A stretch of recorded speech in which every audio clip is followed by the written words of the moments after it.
விஜய் மாதிரி உட்கார்ந்து நடிகைகளோட இருப்ப கிள்ளிக்கிட்டு உட்கார்ந்து டான்ஸ் ஆடிட்டு அங்க இருந்து அறிக்கை கொடுத்துட்டு இருக்கா?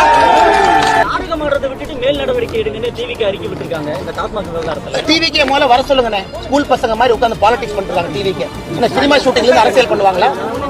என்ன டிவிக்கு சினிமா ஷூட்டிங்ல உட்கார்ந்து பாட்டு பாடிக்கிட்டு நடிகைகளோட இடுப்ப கிள்ளிக்கிட்டு அரசியல் பண்ணிட்டு இருக்காரு விஜய். திரும்ப எனக்கு பேச தெரியுமல்ல, டிவிக்கேவும் பவுண்டரியை கிராஸ் பண்ணக்கூடாது. நானும் டிவிக்கேவும் மரியாதையா தான் பேசிட்டு இருக்கேன். அறிக்கை விடும்போது அறிக்கைக்கு ஒரு காரணம் இருக்கும்.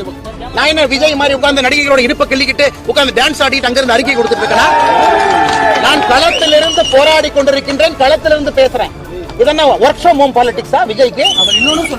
என்ன ஒர்க் ஃப்ரம் ஹோம்? நாடகம் யாரு பண்றாங்க? யாரு விஜய் அரசியல் முக்கியம் எங்க போனாரு?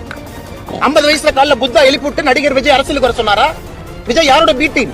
நாடகம் யாரு பண்றாங்க? பிஜேபி பண்ணுதா விஜய் பண்றாரா? நாடகம் பண்ணுவது விஜய், நாடகம் பண்ணுவது டிவிக்கு.